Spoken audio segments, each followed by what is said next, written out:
기도드렸사옵나이다. 아멘. 할렐루야. 오늘 우리가 은혜 받으실 하나님의 말씀은 로마서 12장 우리 1절에서 2절까지의 말씀입니다. 우리 말씀을 함께 합독합니다. 그러므로 형제들아, 내가 하나님의 모든 자비하심으로 너희를 권하노니 너희 몸을 하나님이 기뻐하시는 거룩한 산 제물로 드리라. 이는 너희가 드릴 영적 예배니라. 너희는 이 세대를 본받지 말고 오직 마음을 새롭게 함으로 변화를 받아 하나님의 선하시고 기뻐하시고 온전하신 뜻이 무엇인지 분별하도록 하라. 아멘. 오늘 이 말씀을 가지고 하나님의 기뻐 받으시는 예배라 이러한 제목으로 여러분들과 은혜를 나누려고 합니다. 애굽의 바로왕 그 밑에서 종살이를 했었던 이스라엘 그 백성들, 무려 400년간의 그러한 종살이, 여러분 심령이 피폐했고요. 그리고 저들이 얼마나 그 고난 가운데서 곤고한 심령을 가지고 살았겠습니까? 네, 하나님께서 그들의 부르짖음을 들으시고 모세를 세우셔서 출애굽하게 하셨고요. 저들에게 자유를 주었습니다. 이와 마찬가지로 우리들이 자유한 인생을 살아가고 있는 것 같지만 죄와 사망의 그늘 아래서 우리는 종되어진 그러한 인생을 살아가고 있습니다. 그래서 어디에서 와서 우리 인생에 무엇 때문에 살며 어디로 가는지 알지 못하는 그러한 삶을 살아갈 때, 여러분, 내가 누구인가에 대한 분명한 정체성이 없다면은 진정한 인생의 목적도 우리는 가질 수가 없는 것입니다. 여러분, 하나님의 자녀라는 정체성에 대한 확신이 없다면 어찌 하나님 아버지의 영광을 위해서 살아갈 수가 있을까요? 여러분들, 예수님의 십자가의 보혈로 우리가 죄사함 받고 하나님의 자녀가 되어줬습니다. 여러분 믿습니까? 우리는 천국 백성이 되어줬다라는 거예요. 나는 자유한 것 같지만 여러분 어떻습니까? 예수 그리스도 외에는 구원받을 만한 이름을 주신 적이 없다라고 말씀하셨고요. 우리 육신의 죽음뿐만이 아니라 영원한 죽음, 둘째 사망에 갈 수밖에 없는 그러한 인생이 바로 우리의 그러한 모습이었습니다.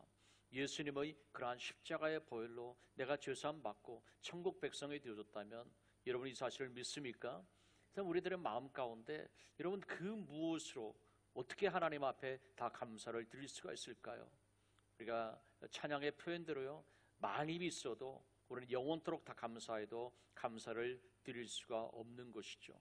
우리가 이와 같은 하나님의 백성이 되어줬다면 우리가 해야 될 일이 무엇이냐라는 거예요. 출애굽기를 통해서 하나님께서는 이미 우리들 가운데 말씀해 주셨습니다. 출애굽기 7장 16절에 있는 말씀 우리 같이 한번 읽도록 합니다. 그에게 이르기를 히브리 사람의 하나님 여호와께서 나를 왕에게 보내어 이르시되 내 백성을 보내라. 그러면 그들이 광야에서 나를 섬길 것이니라 하였으나 이제까지 내가 듣지 아니하도다. 아멘. 하나님이 원하셨던 것은 무엇일까요? 해방시키신 그러한 이유는 저들이 광야에서 나를 섬길 것이니라, 예배를 드리는 것, 그것이 하나님께서 출애굽시키신 가장 근본적인 이유였습니다. 우리가 하나님의 자녀가 되어줘서 할 수 있는 최우선의 그러한 삶의 처음 것은 무엇일까요? 우리도 하나님 앞에 예배 드리는 것이죠. 오직 하나님 한 분만 예배 드리는 겁니다.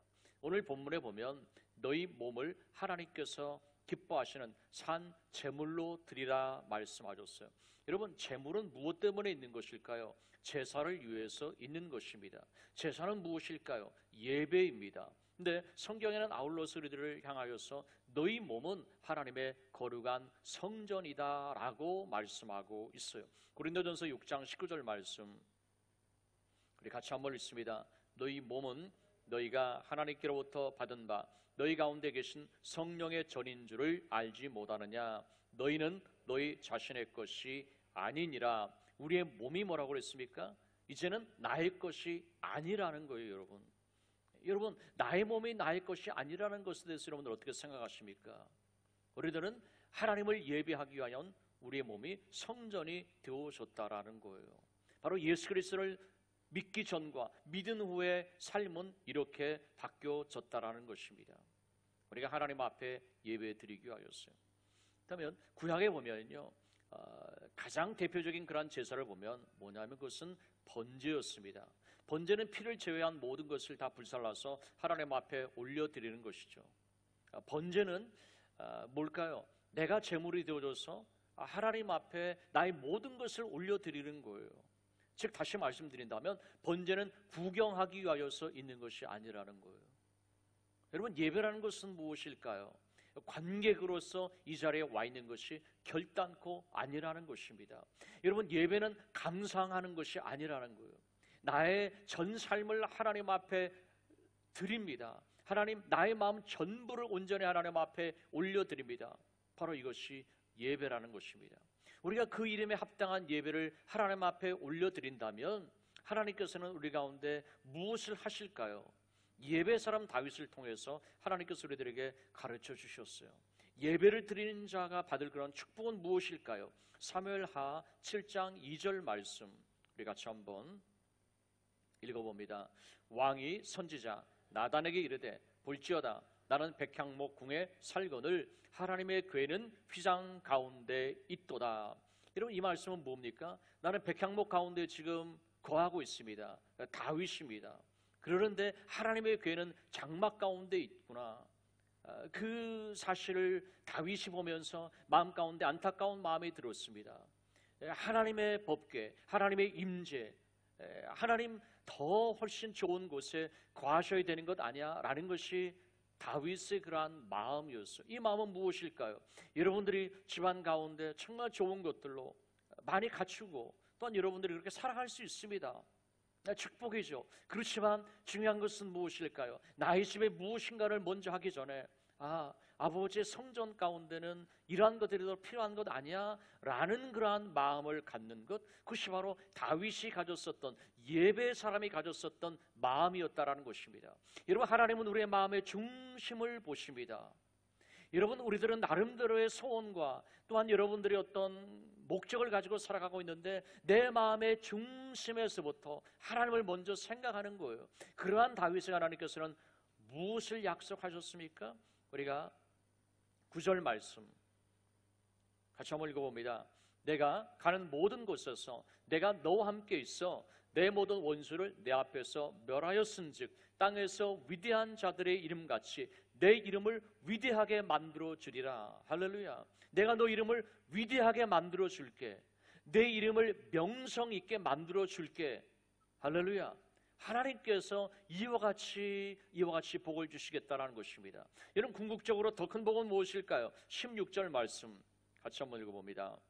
내 집과 내 나라가 내 앞에서 영원히 보존되고 내 왕위가 영원히 견고하리라 하셨다 하라. 너 인생을 평생토록 내가 책임져 줄게. 너의 삶을 내가 완전히 보장해 줄게. 그리고 너의 자손 가운데 넘치는 복을 줄게. 할렐루야. 자녀와 자손들을 책임져 줄게. 이것이 바로 하나님 앞에 예배드리기를 원했었고요, 하나님을 먼저 생각했었던 그러한 다윗에게 하나님 약속해 주신 그러한 약속의 내용입니다.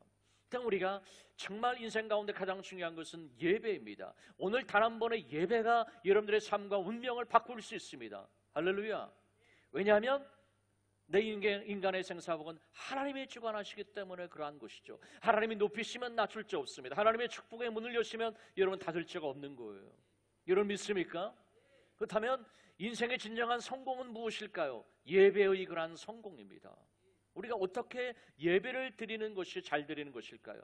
어떻게 드리는 예배가 하나님께서 기뻐 받으시는 예배가 되어줄 수 있는 것일까요? 첫 번째로 보면 거룩한 제물을 여러분들이 준비해야 돼요. 거룩한 제물은 무엇일까요? 첫 번째로요, 이 흠이 없는 것이어야 돼요. 흠이 없는 것. 하나님은 우리 예배를 받으실 때요, 그 예배의 규모, 예배당의 그러한 화려함, 그것을 하나님께서 따지지 않습니다. 그것으로 평가하지 않습니다. 아니면 많고 적음, 성가대 많고 적음, 이것에 달려있는 것도 아닙니다. 형편에 따라서요, 소를 드릴 수 있습니다. 형편에 따라서 양을 드릴 수 있습니다. 또는 그것도 형편이 안 되어져서 비둘기를 드릴 수도 있다라는 거예요. 그렇지만 중요한 것은 뭐냐면 흠이 없어야만 된다라는 것입니다. 흠이 없어야 된다. 우리가 생각하게 될 때요, 흠이 없기 위해서 어떻게 될까요? 정성이 필요합니다. 흠이 없기 위해서요, 준비가 필요합니다. 하나님은 결코 만우리 여김을 받지 아니하시는 그러한 하나님이세요. 여러분, 무엇보다 전심으로 하나님 앞에 예배를 드리는 것, 여러분들이 온 마음으로 하나님 앞에 예배를 드리는 것, 여러분, 이를 위해서 정말 성가대가 복된 자리예요. 왜요? 예배 드리기 전에 먼저 하나님 앞에 나와서 찬양하지 않습니까? 하나님의 이름을 높여드리지 않습니까? 그러한 준비가 되어져 있는 것이죠. 하나님, 내 마음이 나누어지지 않고, 하나님, 세상의 근심과 걱정과 염려에 빼앗기지 아니하고, 내 마음의 전부를 하나님 경배하고 예배하고 찬양하는 데 드리기를 원합니다. 하나님께서 이렇게 받으시기를 원하시는 예배는 바로 그것입니다, 여러분. 할렐루야. 여러분들이 말씀에 전심으로 해서 듣는 거예요. 바로 그와 같은 마음이 우리 가운데 있어야만 해요. 여러분들이 지금은 그렇지 않아요. 여러분 지금도 그러신 분이 계실지도 모르겠어요. 저 같은 경우에도요, 아버지가 말씀하시면은 항상 어떻게 합니까? 그 앞에서 무릎 꿇고 아버지의 말씀을 들었어요.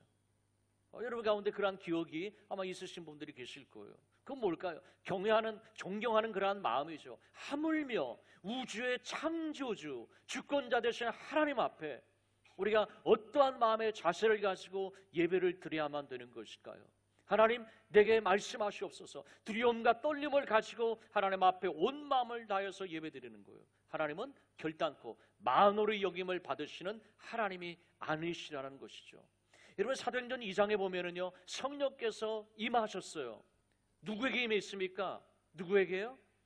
오순절날이요, 열흘 동안 전심으로 하나님 앞에 기도하였었던 사람들 가운데 성령께서 임하셨어요. 이 오순절날 구약에서는 어떤 일이 있었는지를 아시나요, 여러분? 모세가 시내산에 올라갔어요. 언제 하나님으로부터 말씀, 그 십계명을 받았습니까? 바로 이 날이었어요, 여러분.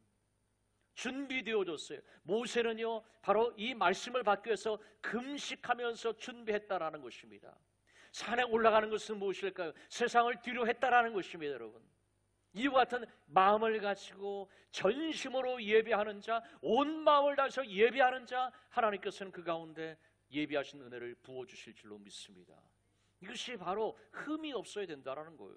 두 번째 조건은 뭘까요? 회개입니다. 제물의 목적은 무엇입니까? 죄를 대신하는 거예요. 그래서 제물에 안수하지 않습니까? 죄가 전가가 되어지는 것입니다. 바로 예수님께서 그와 같은 분이셨어요. 우리의 모든 죄를 십자가 그 제단 위에 올라가셨어요. 나의 모든 죄, 모든 인류의 모든 죄를 다 짊어지시고 십자가 위에서 제물이 되셨다라는 거예요. 나의 죄 때문에요. 여러분, 나의 죄 때문에 예수님께서 십자가에 고통당하셨다는 것을 여러분들이 믿습니까? 여러분 믿습니까? 여러분, 이것이 안 되어지면 예배 가운데 들어갈 수가 없어요. 우리가 바로 이와 같은 사실에 대해서 주님 그렇습니다. 나의 죄 때문에, 나의 죄가 얼마나 크다면 독생자 예수 그리스도가 죽어야만 될 그러한 죄, 우리의 죄의 무게는 그렇다는 거예요, 여러분. 그렇다면 우리가 주님 앞에서 당연히 해야 될 일은 뭘까요? 회개하는 것입니다. 하나님, 나를 긍휼히 여겨주시고 나를 불쌍히 여겨주옵소서. 우리가 시편 51편 16절에서 17절까지 말씀 우리 같이 한번 읽습니다. 주께서는 제사를 기뻐하지 아니하시나니 그렇지 아니하면 내가 드렸을 것이라. 주는 번제를 기뻐하지 아니하시나이다. 하나님께서 구하시는 제사는 상한 심령이라. 하나님이여, 상하고 통회하는 마음을 주께서 멸시하지 아니하시리이다. 아멘. 여러분, 하나님께서 제사를 기뻐하세요. 그런데 내가 받지 아니하시겠다라는 거예요. 하나님 원하시는 것은 무엇일까요? 여러분, 우리가 어떠한 모습을 가지고 이 자리에서 예배를 드릴 때요, 그 외모에 있는 것이 아니라 여러분들의 마음의 중심 가운데 상한 심령이에요. 애통한 심령이에요. 무엇 때문에 애통합니까? 무엇 때문에 내 마음이 상했습니까? 무엇 때문에 여러분? 하나님, 제가 하나님의 뜻대로 온전히 살아가고 있지 못합니다. 빛과 소금이라고 말씀했는데 제가 그렇게 살고 있지 못합니다, 주님. 하나님, 이 나라가 하나님을 떠나가고 있습니다. 하나님, 북한 땅 가운데 수많은 사람들이 하나님 오늘도 순교의 피를 흘리고 있습니다. 아버지 하나님, 그들을 긍휼히 여겨 주옵소서. 애통하고 안타까운 그러한 심령, 그 가운데 하나님께서 은혜를 부어주신다라는 거예요. 여러분의 마음 가운데요, 애통하는 마음이 있습니까? 내가 주의 뜻대로 살고 있지 못하다는 것에 대해서, 내가 믿음으로 성장하고 있지 못하다는 것에 대해서, 하나님의 주신 은혜가 이토록 큰데 내가 은혜를 갚는 그런 삶을 아직 살아가고 있지 못하는 것에 대해서 애통한 마음이 있습니까? 하나님께서는 우리들의 마음 가운데서 애통한 마음을 찾으시는 거예요. 근데 이 회개는 시작입니다. 그렇지만 이것으로 그쳐서는 안 되는 거예요. 회개로 시작해서요, 우리는 지성소까지 나아가야만 됩니다. 여러분, 예배를 드려요. 성전 문 밖을 나갑니다. 여러분들이 예배를 드리고 올 때 무거운 마음을 가지고 왔어요. 근데 돌아가는 데는 무거운 마음이에요. 여러분들이 무엇인가 공허한 마음을 가지고 왔어요. 고독한 마음을 가지고 왔어요. 그런데 예배를 드리고 나가는데도 내 마음이 변하지 않았어요. 그건 뭘까요, 여러분? 그냥 성전 뜰만 밟고 다시 돌아가는 거예요. 하나님 우리에게 원하시는 것은 무엇일까요? 지성소 가운데 들어와서 살아계신 하나님을 만나는 자리입니다. 지성소는 하나님의 말씀을 듣는 자리입니다. 내 삶의 문제가 해결되어지는 그러한 자리입니다. 여러분, 말씀이 주어졌다는 것은 무엇일까요? 내 삶의 환경은 변하지 않을 수도 있어요. 그렇지만 여러분, 눈에는 보이는 것 없고 귀에는 들리는 것 없고 손에는 아직 잡히는 것이 없어요. 그렇지만 약속의 말씀이 나의 심령 가운데 임하였어요. 그래서 기뻐하고 즐거워하는 거예요. 바로 이것이 지성소 가운데 하나님 앞에 예배드리는 자의 그러한 삶의 모습입니다. 여러분들은 어떻습니까? 어떠한 예배를 여러분들이 사모합니까? 어떠한 예배를 드리기를 원하십니까? 하나님께서는 이 놀라운 은혜를 준비해 주셨어요. 근데 여러분, 지성소 가운데 나가기 전에요, 분향단을 지나야만 해요. 분향단에는 향이 올라가고 있습니다. 이 불은 어디서 와야만 되는 불일까요? 그것은 번제단에서 오는 불이어야만 되었던 거예요. 번제단에서 오는 불. 여러분, 그것은 무엇을 의미하는 것일까요? 신본주의를 의미합니다. 철저한 신본주의, 하나님 중심이에요. 하나님께로부터 온 것이에요. 근데 오늘날 얼마나 많은 사람들이 자기의 상식과 자기의 판단과 경험과 이러한 것을 가지고 신앙생활을 합니까? 여러분, 거룩한 주일 내가 꼭 하나님 앞에 이렇게 성전에 나와서 예배를 드려야만 합니까? 우리가 이러한 생각을 가질 수 있어요. 어떤 사람은 골프를 치면서, 어떤 사람은 낚시를 하면서 예배할 수도 있잖아요. 말 안 하는 사람이 있습니다. 그렇지만 예배의 본질은 무엇일까요? 내 마음은 전부를 하나님 앞에 다 드리는 거예요, 여러분. 성소는 성막은 우리 성전과도 같았어요. 빛이 하나도 들어오지 않았어요. 창문이 없었어요. 오직 그 촛대에서 타오르는 불빛만이 그 성막을 밝혔던 거예요, 여러분. 뭘까요? 밖에 나와 있는, 밖을 볼 수 있는 창문을 통해서 밖을 보지 말라는 거예요, 여러분. 오직 하나님 한 분께로만 집중하라는 거예요. 근데 우리가 그런 일을 하면서 예배에 집중할 수 있을까요? 하나님 한 분만 바라볼 수 있을까요? 여러분, 안 되는 것이지 않겠습니까? 여러분, 그 외에도 얼마나 많이 있습니까? 이렇게 생각할 수 있어요. 꼭 11조를 드려야만 되나? 이런 마음을 가질 수도 있죠. 그렇지만 여러분들 한번 이렇게 생각해 보세요. 여러분, 10에 하나를 드리는 것이죠. 근데 10이 다 하나님의 거예요. 근데 하나만 그냥 드리라는 거예요. 9은 네가 쓰라는 거예요. 근데 하나가 필요한 것일까요? 그게 아니죠. 근데 하나님 원하시는 것은 무엇일까요? 내 물질의 주인은 하나님이십니다. 마음을 빼앗기지 아니하는 거예요. 하나님은 나의 주권자이십니다. 이것을 고백하는 그런 행위라는 거예요, 여러분. 다른 것을 떠나서요, 우리가 내 나름대로 인간적인 것을 생각하기 전에요, 하나님 말씀하셨기 때문에 바로 신본주의의 그러한 삶을 살아가는 것이죠. 하나님을 경외하는 것의 그러한 표현입니다. 여러분, 나답과 아비후가 어떻게 했습니까? 아론의 그러한 두 아들 아닙니까? 그 두 아들이 그렇게 생각을 했어요. 뭐 꼭 번제단에서 불을 취해서 분향단에 불 붙여야 돼? 아무 불이나 붙으면 되는 거지? 다른 불을 드렸어요. 그때 어떻게 했습니까? 그 불이 나와서 그들을 이제 살라버리고 말았습니다. 여러분, 무엇일까요?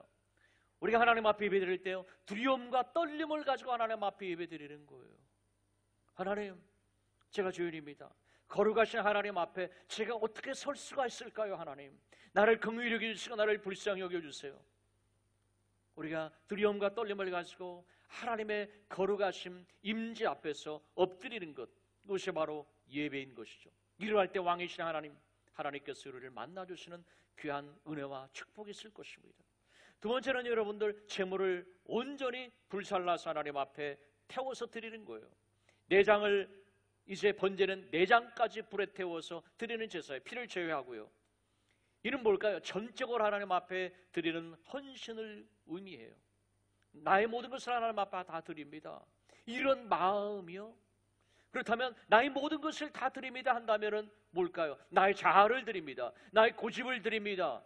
하나님, 내 욕심을 드립니다. 나의 교만조차 다 하나님 다 드립니다. 하나님, 나의 욕망조차 하나님 다 드립니다. 그렇다면 뭐가 남을까요, 여러분? 오직 예수 그리스도 한 분이 남으시는 거죠. 갈라디아서 2장 20절 말씀 우리 같이 한번 읽겠습니다. 내가 그리스도와 함께 십자가에 못 박였나니 그런즉 이제는 내가 사는 것이 아니요 오직 내 안에 그리스도께서 사시는 것이라. 이제 내가 육체 가운데 사는 것은 나를 사랑하사 나를 위하여 자기 자신을 버리신 하나님의 아들을 믿는 믿음 안에서 사는 것이니라. 예수님만. 죽은 사람에게 무엇이 있습니까, 여러분? 알렉산더 대왕이 죽을 때 그러한 유언을 하지 않았습니까? 내가 죽거든 관의 양쪽에 구멍을 뚫어서 나의 두 손을 밖으로 내놓게 하라, 그런 유언을 했어요. 뭐를 말하기를 원했던 것일까요, 여러분? 나는 세상에 살아가는 동안 내가 원했었던 것, 사람들이 그토록 부러워하고 원했었던 가진 보물과 갖고 싶은 모든 화려한 것들과 모든 것들을 다 가졌다라는 거예요. 그렇지만 나는 죽고서 이제는 내 두 손을 모아라, 아무것도 가지고 갈 것이 없다라는 것이죠. 여러분 무엇을 원하십니까? 여러분 인생을 살아가면서 무엇을 갖기를 소망하십니까, 여러분? 그렇지만 중요한 거 하나는 있습니다. 모든 것을 다 갖는다 할지라도요, 우리는 아무것도 가지고 갈 것이 없다라는 거예요. 다만 여러분들이 살아가는 동안요, 여러분들의 보물을 하늘나라 여러분들이 쌓으실 수 있기를 바랍니다. 우리는 아무것도 가지고 갈 것이 없어요. 우리가 그렇다면 두 손을 가지고 무엇을 해야만 되는 것일까요? 미국의 GM 자동차가요, 가장 최고의 전성기 때 수석 엔지니어가 있었습니다. 그가 찰스 캐터린이라는 그런 사람인데요, 그의 손을 거쳐서 정말 GM 자동차의 아주 유명한 명차들이 생산이 되어졌었던 그러한 당시였었어요. 어떤 기념 그런 어떤 이 뭡니까 애니버서리가 있었어요. 근데 거기에서 한 기자가 이렇게 질문을 했습니다. 정말 GM 자동차의 역사에 남을 만한 명차들이 당신의 손을 거치지 않은 그런 차가 없는데 정말 대단합니다. 당신의 두 손을 볼 때마다 당신은 무엇을 생각합니까? 이런 질문을 했습니다. 여러분 마치 이러한 것이죠. 대단한 그런 축구 선수 발로 뭐 합니까? 늘 드리블 연습을 하는 거예요. 밥 먹을 때도 드리블 연습을 하는 거예요. 나의 두 손을 가지고 늘 나는 무엇인가를 항상 생각하고 무엇인가를 만들었습니다. 뭐 이런 거를 생각했었겠죠. 근데 그 엔지니어의 대답이 무엇이었는지 아십니까, 여러분?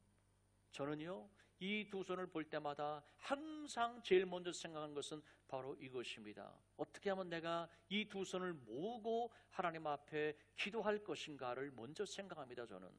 저는 이 두 손을 바라볼 때마다요, 어떻게 하면 내가 두 손을 들고 하나님을 정말 찬양할 수 있을까? 저는 이것을 생각합니다.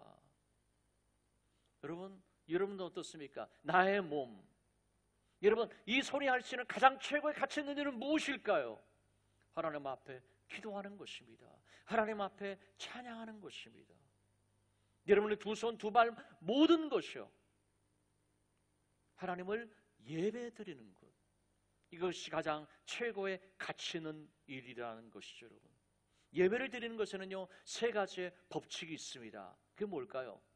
여러분, 드리지 못할 것이 없는 것이 바로 예배예요. 뭘까요? 아브라함, 이삭을 바치라 했습니다. 여러분, 100세에 난 독자 이삭이 어떻게 바칠 수 있을까요? 그렇지만 새벽에 일찍이 일어나서 살 길을 가서 주저하지 아니하고 여러분 이삭을 하나님 앞에 드렸습니다. 그랬을 때 하나님께서 어떻게 말씀하셨습니까? 창세기 22장 18절에 보면은요, 뭐라고 말씀하셨습니까? 내 씨로 말미암아 천하 만민이 복을 얻을 것이다. 왜? 네가 나의 말에 순종했기 때문이야 라는 것입니다. 여러분, 예배 가운데 하나님께서 여러분 가운데 지금도 말씀하고 계십니다. 그 말씀 앞에 내가 전적으로 순종하게 될 때요, 여러분, 하나님께서 그 예배를 받으시고 그 순종을 받으시고, 그것은 말로만이 아니라 나의 삶 가운데 정말 칼을 들었습니다. 그 행위, 그 변화되어진 삶, 내 일상적인 삶 가운데서 순종하는 그 순종, 그것을 받으시고 천하 만민이 복을 얻을 것이다 라고 약속하셨다라는 것입니다. 예배는 바로 그러한 것입니다. 우리가 마음으로만이 아닌 것이죠. 두 번째 법칙은 뭘까요? 드리면서도 기쁜 것이 바로 예배예요. 그것이 참 예배입니다. 드리면서 나에 있는 것이 없어지는 것이죠. 그렇지만 그것에 대해서 아까운 생각이 들어가는 것이 아니라는 거예요. 역대상 29장 9절이요. 다시 한번 읽습니다. 백성들은 자원하여 들었으므로 기뻐하였으니 곧 그들이 성심으로 여호와께 자원하여 들었으므로 다윗 왕도 심히 기뻐하니라. 성전을 건축할 때요, 드리면서도 기뻐했어요. 뭐 더 이상 안 가져도 돼. 근데 막 드리면서 기쁘니까 막 더 드리고 싶은 거예요. 그것이 바로 진정한 예배라는 것입니다. 진정한 예배예요. 여러분, 이와 같은 마음이 있습니까? 하나님 앞에서요. 그러한 사람이 진정한 예배를 드릴 수 있다는 것이죠. 예배 세 가지의 마지막의 법칙은 뭘까요? 드리고서 기억하지 아니하는 것, 잊어버리는 것, 이것이 바로 진정한 예배입니다. 여러분, 번제는 무엇일까요? 여러분, 아무리 살찐 송아지가 있다 할지라도요, 다 불에 태우는 거예요. 여러분, 남는 것이 아무것도 없어요. 그냥 죄밖에는 없어요. 여러분 하나님 앞에 드리는 봉사, 하나님 앞에 드리는 헌신, 하나님 앞에 드리는 헌물, 예물, 어떠한 것이든지요, 내가 그것에 대해서 잊어버리는 거예요. 하나님께서 받으신 것, 이것이 나의 가장 중요한 그런 사항이라는 거예요. 바로 그것이 예배입니다. 이와 같은 예배 세 가지 원칙이요. 마지막으로 세 번째, 예배자의 삶을 살아가라는 거예요. 여러분, 예배는 성전 안에서만 드리는 것일까요? 하나님께서 여러분 가운데요, 은혜를 주십니다. 받은 은혜가 있습니다. 말씀이 있습니다. 근데 성전문을 나선 이후에 그 말씀대로 살아가느냐라는 거예요. 그것이 바로 예배자입니다. 진정한 예배자는 그 받은 말씀을 여러분은 머릿속에만 넣어두지 아니하고 나의 삶 속에서 이제 풀어놓는 것입니다. 여러분, 우리가 인생을 살아가면서 세상에 많은 고민들이 있습니다. 염려도 있습니다. 걱정들도 있습니다. 그렇지만 예배자의 마음 가운데는 무엇이 남는 것일까요? 거룩한 고민이 있어야 되는 거예요. 어떠한 것이 거룩한 고민일까요? 어떻게 하면 내가 하나님 앞에 좀 더 영광을 드리며 살 수 있지? 어떻게 하면 내가 좀 더 그리스도인 삶을 살아갈 수가 있을까? 어떻게 하면 하나님께서 기뻐하시는 열매를 맺을 수가 있을까? 영혼구원의 열매를 어떻게 하면 내가 좀 더 맺어서 하나님 앞에 그 열매로 하나님을 영원하게 할 수가 있을까? 나를 구원해 주신 예수 그리스도의 은혜를 생각하면서 잃어버린 영혼들 가운데도 이 은혜를 어떻게 받게 할 수 있을까? 이와 같은 그러한 마음인 것이죠. 본문 2절에 보면은요, 너희들은 이 세대를 본받지 말라라고 말씀했어요. 이 시대의 유행의 풍조를 본받지 말라는 거예요. 여러분, 우리는 분명히 마지막 시대 가운데 살아가고 있습니다. 여러분, 근데 이 시대 가운데 어떠한 일들, 어떠한 세상의 풍조들이 있습니까? 디모데후서 3장 우리 1절에서 5절까지 말씀 우리 같이 한번 읽습니다. 너는 이것을 알라. 말세에 고통하는 때가 이르러 사람들이 자기를 사랑하며 돈을 사랑하며 자랑하며 교만하며 비방하며 부모를 거역하며 감사하지 아니하며 거룩하지 아니하며 무정하며 원통함을 풀지 아니하며 모함하며 절제하지 못하며 사나우며 선한 것을 좋아하지 아니하며 배신하며 조급하며 자만하며 쾌락을 사랑하기를 하나님 사랑하는 것보다 더하며 경건의 모양은 있으나 경건의 능력은 부인하니 이 같은 자들에게서 내가 돌아서라. 무정해진다라는 것입니다. 여러분, 용서치 아니한다라는 것입니다. 돈을 사랑한다라는 것입니다. 부모를 거역한다라는 것입니다. 우리는 이러한 시대 가운데 살아가고 있어요. 그렇지만 진정한 그리스도인의 삶은 무엇일까요? 이것을 거슬러 올라가는 그러한 삶을 살아가는 것을 의미해요. 오직 마음을 새롭게 함으로 변화를 받으라는 거예요. 여러분, 무엇 때문에 새롭게 변화를 받으라고 하는 것일까요? 우리의 마음은 어떤 것이길래 왜 마음을 새롭게 해서 네 마음을 변화받아야 돼라고 말하는 것일까요? 거기에 대해서요, 주님께서 말씀하셨어요. 우리의 마음은요, 마태복음 15장 18절에서 19절까지 말씀 우리 같이 한번 읽습니다. 입에서 나오는 것들은 마음에서 나오나니 이것이야말로 사람을 더럽게 하느니라. 마음에서 나오는 것은 악한 생각과 살인과 간음과 음란과 도둑질과 거짓 증언과 비방이니 이러한 것들 가운데서 우리들이 변화를 받으라는 거예요. 여러분, 이 마음 가운데 예외되는 사람이 있을까요? 여러분, 없어요. 우리들의 마음에 새롭게 함으로 변화를 받으라는 거예요. 변화를 받아서 어떻게 합니까? 예수 그리스도의 마음을 갖는 것이죠. 지난 주일 여러분들이 말씀드렸습니다. 예수님의 마음이 무엇일까요? 겸손이에요. 온유예요. 겸손이 무엇이라고 그랬습니까? 나는 예수 그리스도 없이는 아무것도 할 수 없습니다. 여러분, 그렇습니까? 여러분, 그런 마음 가지고 살아갑니까? 난 예수님 없이면 안 계신다면요, 저는 정말 아무것도 할 수 없어요. 여러분, 성도 여러분, 그래요? 예수님이 굳이 안 계셔도 먹고 살만해요. 여러분, 겸손은 무엇일까요? 나는 예수님 없이는 아무것도 아니에요. 그런 마음을 갖는 거예요. 여러분,